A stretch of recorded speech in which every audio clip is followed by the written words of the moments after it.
Good morning, everyone. On behalf of the IEEE student branch of IIT, it's my absolute pleasure to welcome you to workshop 1 of CodeSprint 11. I'm Pamela Fernando, and I'll be your moderator for this session. We are truly excited to have you here as we dive deep into a topic that is shaping the future of innovation, building AI products and communities. Today's session is designed to give you valuable insights into how ideas evolve to become impactful AI-driven products and how strong communities play a crucial role in that journey. Whether you're just starting out or already exploring the tech space, this session will definitely broaden your perspective on AI and entrepreneurship. To guide us through this session, we are honored to have an incredible speaker with us today. He is someone who has successfully transitioned from the world of venture capital into building and scaling impactful ideas as a founder. With his experience and insights, he brings a unique perspective on both business and technical sides of AI innovation. He's the co-founder of AI.SEA, and he has been actively involved in shaping AI-driven initiatives and communities across the region. Please join me in giving a warm welcome to Mr. Brenden Breh. Before we start the session, if you have any questions, feel free to drop them using the Padlet link, which is available through the Zoom chat. Sir, over to you.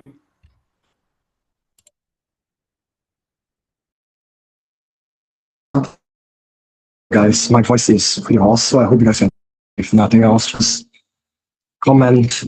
And I think for this session, I'd rather it not be just me talking at you guys. I'd like to keep it a bit more interactive. So at any point, just comment in the chat. I'll be asking you guys questions. Just interact directly. So it's pretty chill. Don't worry so much about being formal. Okay, so thanks for having me, Pamela. I'll start with a quick introduction of myself. I'm Brenden. I did a master's degree in physics. That was back in 2021. And since then, after that, I moved to join venture capital. So I was part of one of the largest conglomerates in Malaysia. Internal corporate venture capital. I handle investment side, development, and more recent, my own companies. The first company I built was when I was 23. That one failed really miserably, but we learned a lot doing it. And now I'm full-time building AI.SEA, which is a community of communities across Southeast Asia, where we are here to get the best builders the opportunities they deserve. So for today, I think I wanted to talk a bit about essentially how you go from concept and thinking about what to build to making money. And to me, that is the most important part about running a business, is the making money. Because if we don't make money, we're not running a business. We are running a passion project.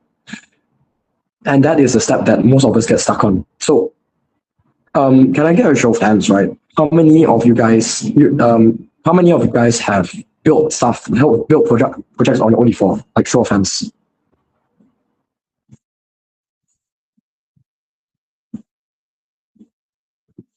Nobody?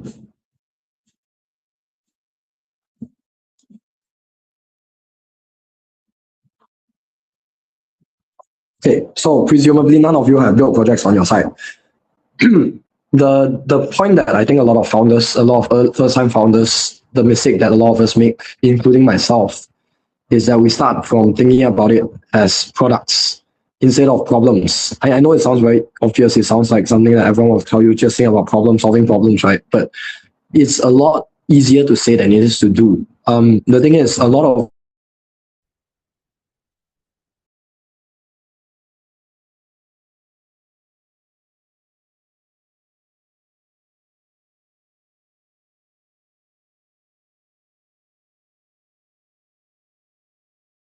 Sorry. A lot of the time we get very caught up in what we want to build and we stop thinking about the problem that we want to solve. So giving an example, the first product I built was around health tracking. And our concept was to make it a lot easier for people to engage with their diet. we built the whole thing out. We built like a full game. We built we built a lot of assets. We built AI. We built all of that. We put it in, and then we launched the market, and nobody bought it. And the reason we did that is because we had very strong conviction in our vision. We really believed that what we're doing was meaningful. So we kept building, but we forgot to talk to our customers. And nowadays, usually the way I would start a new project, a new business is I don't actually start with the product I'm building. I start with thinking about what kind of problem I'm solving and who. So I have a concept. I think about, oh, okay, this is some really cool idea, right? I say, okay, well, what problem am I trying to solve? That becomes my question mark. So I go out to people, I ask them, I identify who will likely suffer from this problem. And then I go out, I ask them, okay, I don't even ask if they'll buy it. You do not ask people if they'll buy your product because they'll tell you yes just to make you feel better. What I do is I go to them, I say, okay, I have a hypothesis. I see that people in your line of work usually have this issue. Is this something that you face as well? And if they say yes, then I ask, okay, well, what have you done to solve it? Those two questions really tell you a lot, because if it's something that, if they don't think it's that, if it's not a problem that they face, they are not even going to care whatever you build. If it's something they face, but they haven't tried to solve it, that means it's not a big enough problem for them to care about it. That means that if either of those don't work out, you do not have a business. So if they don't answer, if I do a few interviews and if the answers for those who are not good, I just completely cancel the idea, save you a lot of time. But let's say they go for it, they say yes, right? They say, okay, yeah, I have this, I do have this problem, and yeah, I have tried a lot of things to solve it, but it's not really working out. So the next question I ask is, well, what would you be doing if this problem was solved? So this is really coming down to how you identify problems and how you find things that are worth working on in the first place. If I ask them, what would you be doing if this was solved? If they can tell me, like, I can make a lot more money, or I can do a lot more with my time, or I can do something else, that's an immediate problem that I want to solve, because that's a lot of value there. If they say, well, nothing, life wouldn't really change, no point as well, because like, yeah, there's no value, there's no value added. So as entrepreneurs, you are actually always thinking about how you should create value for your customers and for your users. It's very secondary to how good your product works. It's very secondary to how pretty your product is. It's all of these are side effects if you're creating value. Yes, it helps if you have a great product. Yes, it helps if you have a great UI UX. But as a whole, it's very much the main value the main focus for you as an entrepreneur should be how you create value. That is the only question you ask yourself at this stage. Okay, so we talk about, so that is really how I would say you should be looking at developing now. A lot of you will have ideas, you will have great ideas, and you'll be like really keen to like start building, and over the next few weeks you'll probably be going to workshops on how to pitch, how to sell. I'm here to tell you how you start. You start with an idea, that's great, but you have to validate it first, and validating doesn't mean you build it out and you see if you can sell it.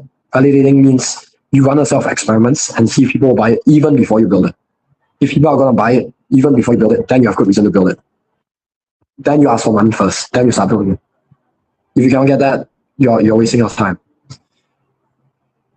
Second thing I would say is, when we talk about this creating products, a lot of us, because we're engineers, right, we're builders, we love building things. Building, you have to realize, building is very, very comfortable. It's when you just sit down with a problem, you see out the bug, and you fix the bug, you fix the problem, you build it, you create this feature, you put this extra bit of code in. It's very comfortable because you know what you're doing. There's always progress. When you actually want to be an entrepreneur, you remember what's your goal? You need to make money. And that's not necessarily a bad thing as well, because if you're creating value for people, you want to make money so you can create more value for more people. So it's not purely like I want to make as much money as I can, or steal as much money as I can from everyone. That's the complete opposite point of being an entrepreneur. Being an entrepreneur means you're helping people, and when you're doing that, you're helping yourself as well. And you're helping yourself so you can also help more people. So the thing that a lot of people miss when we build product is we get very focused into that whole building phase, right? We all think about like how you build the product better.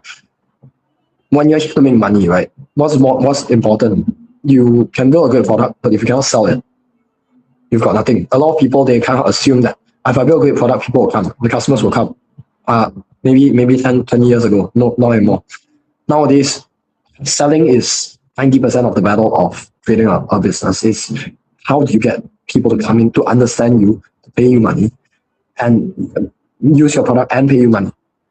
That's why a lot of the time, we talk about selling, we also talk about communities. The thing about communities is that you don't want to be starting, you don't want to launch your product to like the market and just announce it and hope people will come. You want an audience ready and waiting. And secondly, you also want your audience around you, surrounding you, engaged with your mission. That is a really important part of building stuff, because if you have a core of people that believe in your mission, it doesn't matter if your product is bad, right? At the start, your product is always going to be bad. There's always going to be stuff you can improve. If your people believe in the mission, your customers create that mission, that journey with you. They essentially come in and help you shape the product to something that's good. So you think about building communities before you even start thinking about building products. Think about building a crew of people. Think about distribution. Think about selling before you even start thinking about building products. So now a lot of this is nice, right? How you actually build communities. Well, you start by seeing what exists. If it exists, you don't have to build a new one. If there's a community of people out there that are already very much your target market, you don't have to build a new one from scratch. That's the point. You're competing with people. Just go in, you engage. You have to be very authentic. So that's really like if you don't believe in your customers and you don't believe in the problem you're solving, find another problem. Because if you cannot believe and you cannot live and breathe that problem statement, you cannot live and breathe the soul of the people that you're trying to serve, then you can never mix with them, you can never sell to them. So you want to enter all of these communities, you want to be authentic, you want to engage, make friends, talk to people. It will seem very slow at the start, but you just talk to people, make friends, understand what their challenges are, understand if what life actually fits to the problems that you have identified, if they actually experience the things that you hypothesize on a day-to-day basis, right? You want to essentially live and breathe their problem. You embed yourself into those communities. If it doesn't, then you start it. You have to be consistent. You have to always show up. You have to always text people. You have to always like engage. If people say like they did something, you have to answer. You have to, hey, that's great. You have to always be engaged. Even if you build your own communities, you have to be engaged. You have to do stuff every week, every month. You have to, you can ask some of the people in here, you can ask Tanuj, you have to do stuff every month. You have to keep close to your customers at every given point in time, because that is how you build the trust, and that's really how you build the distribution over a longer term. So when we build businesses, we talk about scale. A lot of the time when you go across these few weeks, these few months,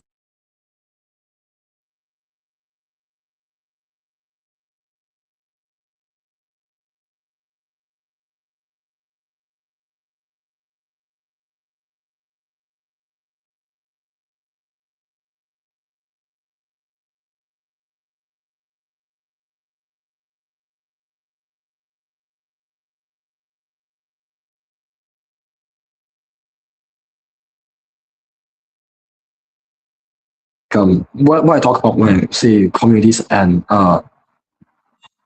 distribution sales. I'm gonna pause for a sec because I'm also not sure if you guys can hear me clearly with my voice. Can we have some questions coming, please?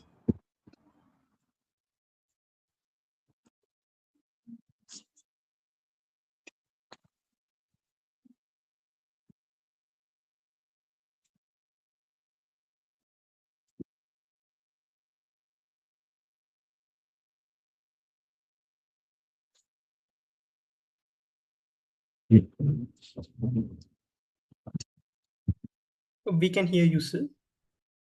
Okay, any questions?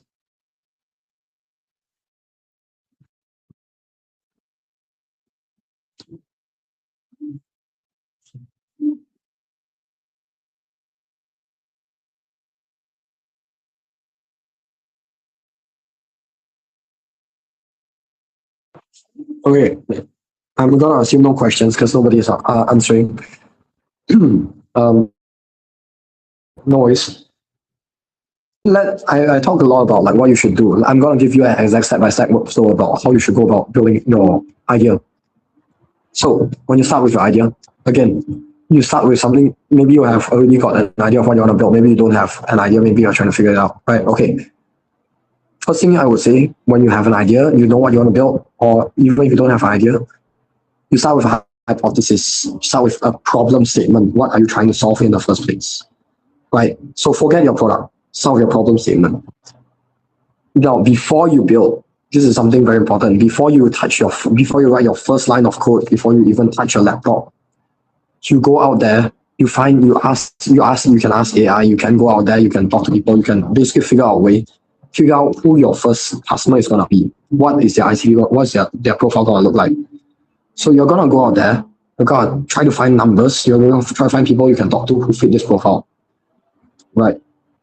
And you're gonna go up to them and you're gonna ask, hey, I have worked with a few companies like you before, or I've seen a few companies that you work before, and I kind of have a sense that you guys face this problem. Can I ask if this is a problem that you face? So you go with you ask them if they face that problem. You don't ask them if you will buy your product. Just ask if they face your problem.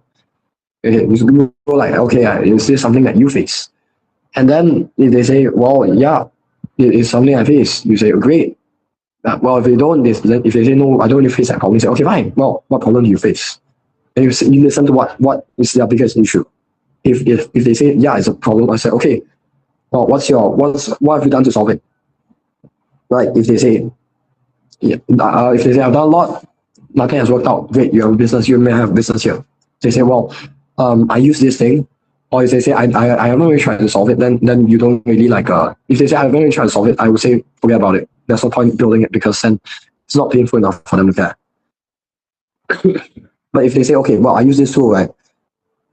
If they say, I use the tool, then you say, okay, well, if you use this tool, does it mean it's still a problem for you?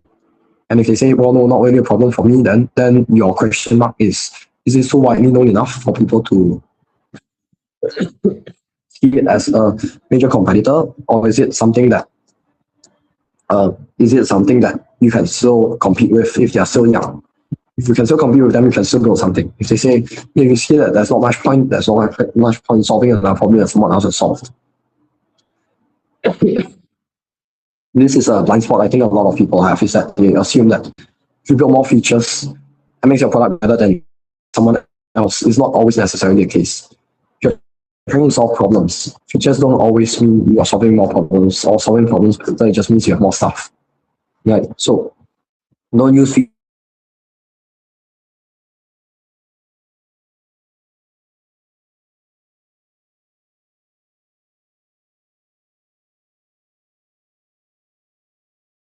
I tried to solve it, none of it really worked out. Then I would ask is, if I solve this problem for you, what would you be able to do with that? What will you do with the time, or what would you do with that? Like, what will you get out of that? Right? If you say, I can do so much more, so much I can do, like I can free up my customer, my of higher quality stuff, like they can do a lot more important work, then you have a great problem. That's something you actually should solve. So last question you ask is, well, how much is that worth to you? If it's worth a significant amount of money, then you say, okay, well, if I solve it for you, can I take this amount from that value that is worth to you? Immediately you have revenue. Immediately you have cash that you can go use towards development, and cash that you can use to support yourself as you build. So you don't have to actually like take that jump and say like, I'm gonna build and hope that people will buy. That is a huge problem. I think that's one of the biggest mistakes a lot of first-time founders make, is that they assume that what they are seeing is right, and they will build first and they hope that the market responds later. That works in some cases. OpenAI had this approach, but you have to be, I would say, probably one of the top 0.0 something percentile of founders to actually make this work. And chances are most of us are not there. So if you're a first time founder, I really suggest you don't start with building and hoping that people will come. Start by selling first and see how you can buy. I mean, the thing is, we grew AI.SEA. AI.SEA actually was founded not very long ago. It was founded in November 2025. And since then, we've grown. So we've only been around for 3 months, and we've grown across countries with more than 10,000 people under us. We've already made revenue, and the way we did it is because we focus on how do we solve problems first and foremost, asking for money upfront, rather than saying like, okay, we'll build something and then we'll hope and we'll sell. So within 4 months, we made we made we've already started making revenue. We've already gone across 8 countries. The level of development can be very fast. We just have to focus on solving the problem first. I think that's basically all I have to say. Because I realized I want to leave like a bit of time for discussions and general Q and A. So I want to leave like maybe 15 minutes. But if you guys want to be if you guys want access to credits or anything, I'm just going to drop the group chat link to AI.SEA. Feel free to join if there are any events. Join those, and you can also use this as a starting point if you want to build a community. You see how other people are engaging and interacting. Use that as a starting point for you to build your own communities as well, because you want to think about distribution all the time. So always be thinking about how you build that network, how you approach building that.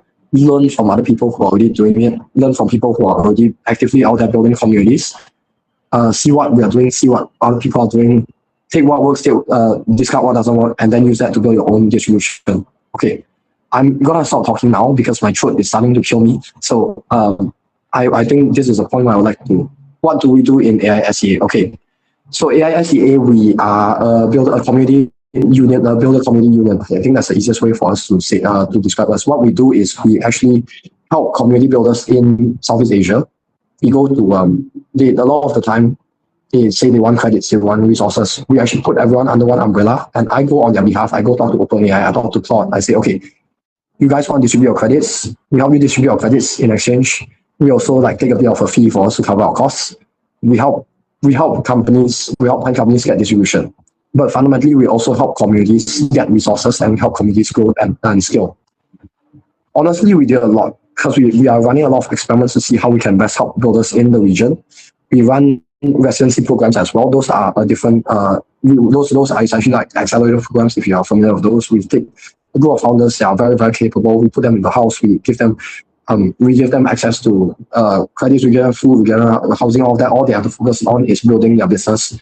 And then at the end of it, we want to eventually move towards giving them investment. But at this point, we don't have that angle unlocked yet. Right now, we just try to unlock as much as we can. We also do consulting for bigger corporates. We take software projects. We open that up. We take software projects. We do development services. But those are like side things that to me that are not as important as the main job that we're doing, which is around supporting communities. Does that answer your question?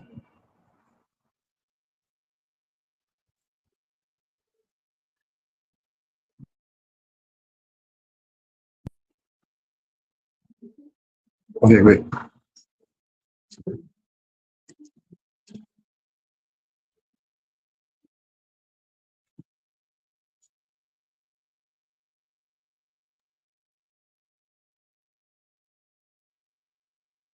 Thank you so much, Mr. Brenden, for that insightful and inspiring session. So we will now move into a short Q&A session. So we have shared a Paddler link in the Zoom chat, or you can scan it through the QR code. If you have any more questions, feel free to drop in the Padlet. So we'll take a few minutes to see if there's any more questions for this session.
So we have got two questions from our participants. Mr. Brenden, would you like to give an answer for those questions, please? Yep. Sorry, I'm trying to read that. What tools have you interacted with the most? Okay. There's two questions. The first one is what tools have you interacted with the most and made use of it? I would say, okay, personally, I use a lot of Cursor if I want to do development. And honestly, that's it. I would say that the Cursor server base, my site usually server base, Vercel, front end, maybe render for back end. But I would say that the tools themselves are not that important. Like you will have people who are arguing about whether you should use anti-gravity or Cursor or Cloud Code or whatever. I would say don't really worry that much because among these the top coding platforms, right? Whether it's Codex, whether it's Cloud Code, it's like, yeah, some of them do better, some of them do worse, but fundamentally they're almost equivalent in performance. It's not really going to make or break your business. And it's really like whatever you can find, right? Just use it first. If we talk about voice, for example, you can use Minimax, you can use 11 Labs, whatever. Like look at the pricing, look at what fits your use case best. There isn't really like a one size fit all. I personally use Cursor simply because I pay for like a $20 subscription, and that was like really early on, so I haven't cancelled it yet. But it's not like it's necessarily because it's 10 times better than Cloud Code or anything. It's just personal preference. So it's not super important. I would just say that if you need help with a stack getting started, just try that. What's the best way to connect with global clients? Cold email. I would say you will really be very surprised at how much you can get out of a cold email. And if you cold email, do not use AI to write it. You can use AI to kind of advise you a bit, but it should first and foremost be written by you. And usually if someone writes me a cold email, the minute I can tell it if it's an AI email really easily. And if I see it's an AI email, I don't even bother reading it because to me it reads like spam. If you want to cold email someone, be very, very thoughtful about it. Try to keep it short. So this is the thing, right? Do not give them like a whole big 2 pages of email. Give them 5 lines, very clear ask, very clear why you're reaching out to them, very clearly like what you can give, like what you're hoping to give back to them in return. And that doesn't mean like you can give them cash or anything like that, right? Sometimes you also have to ask for people to give you a time out of the goodness of their heart, but then you also like you have to try to make it like worth their time. So it's like, for example, a lot of the time I call email people, I will ask like, well, I understand that this is your problem. Can I help you fix it? Do you have time for a short call? Right? That's it, right? So be very, very clear about your ask and be very clear about like essentially why you're getting in touch. You don't spend like 2 pages just writing about I'm this and this and this. Nobody cares. Just get to the point. What matters most after launching an AI product? Distribution. And again, I would say this is like again and again and again. I will say this: distribution. Sell. Just focus on generating revenue. There are a lot of things that you can look at. You can look at the architecture. You can look at how you optimize your stack, and you can look at how you reduce your cost. All of that. That's good. That's things that you should care about. But the most important part, always think about how you sell and think about how you get customers. If you cannot get customers, you do not have a business. I have to repeat that a few times.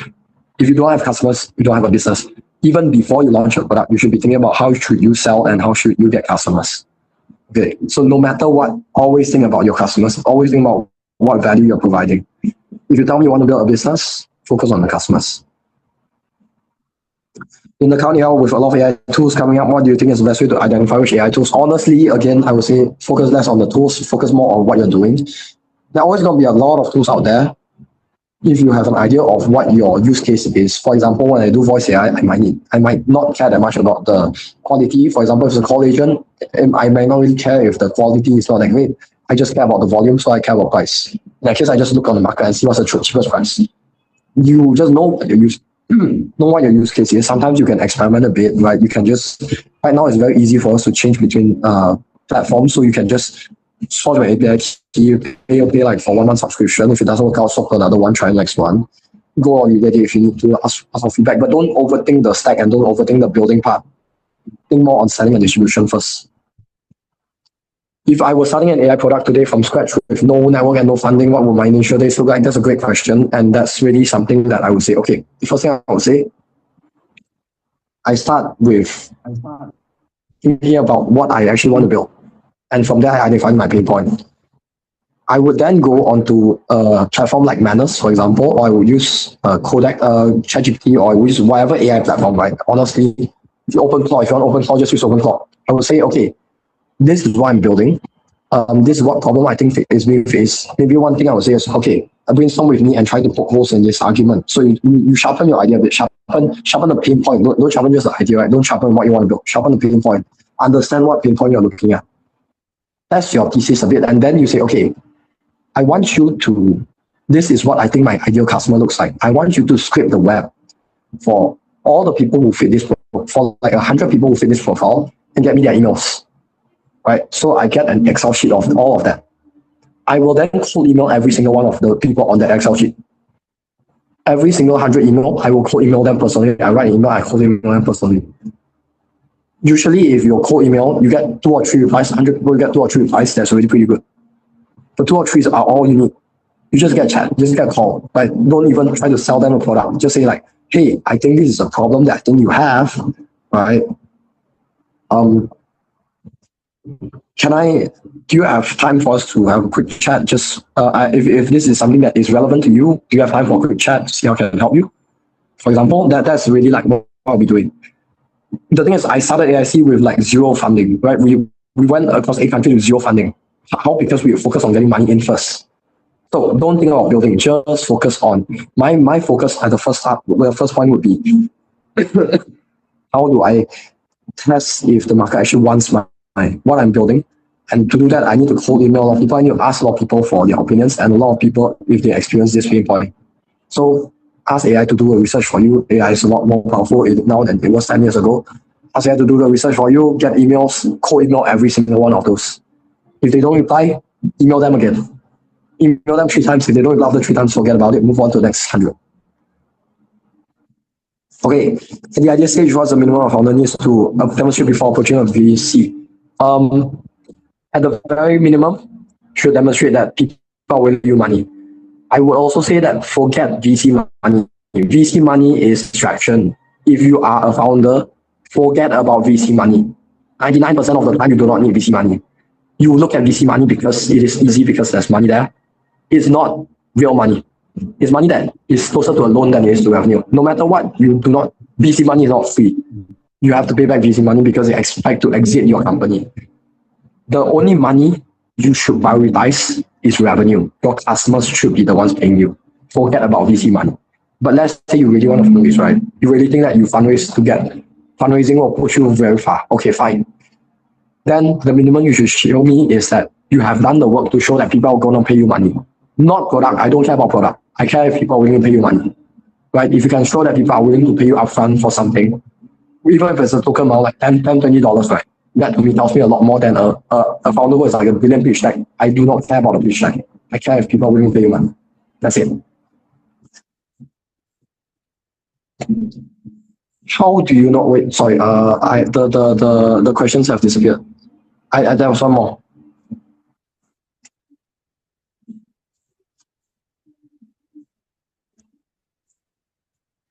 No, can you read out the last question for me, please? I can't see the screen anymore. Sure, Mr. Brenden. So the question is, how do you know when an AI product idea is genuinely differentiated versus just another wrapper on top of other AI models? Good question. Good question. I would say that it doesn't really matter, because even if it's just a wrapper, as long as people are willing to pay you something for it, that means you're solving a problem. And sometimes it just means that the problem was just the UI was pretty bad. So fine, build an AI wrapper. Like, differentiation doesn't matter as much as you might think, because differentiation usually only matters to solve a problem. It's like, there's already people solving this problem.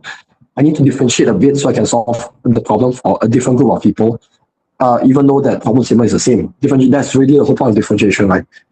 A lot of the times, a lot of founders I see, they kind of think of differentiation as something that they have to do, right? They see it as like, if I don't do it, I don't have a business. That's not always true. Sometimes you can make money just building very box standard similar products. But that's why I always say, right, the thing you should focus on is providing value. It doesn't matter if you're not differentiated, as long as you're providing value, as long as people are willing to pay you. And if people don't pay you because they say, well, I'm using this other tool and it's the same as yours, except maybe it's a bit cheaper, then that's a problem. Then that's when you have to talk about differentiation. But if they don't have the problem, then it doesn't matter. Right. Yeah. Anything else?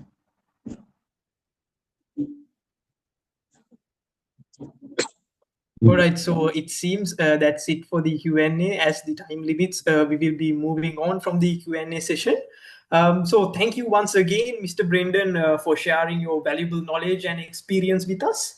Your journey and insights have truly inspired us to think bigger and explore the possibilities within AI and innovation. So we are incredibly grateful for your time and for being part of the very first workshop of CodeSprint 11. I would also like to thank all of our participants for joining us today and being such an engaging audience. Your enthusiasm and curiosity made this session even more impactful.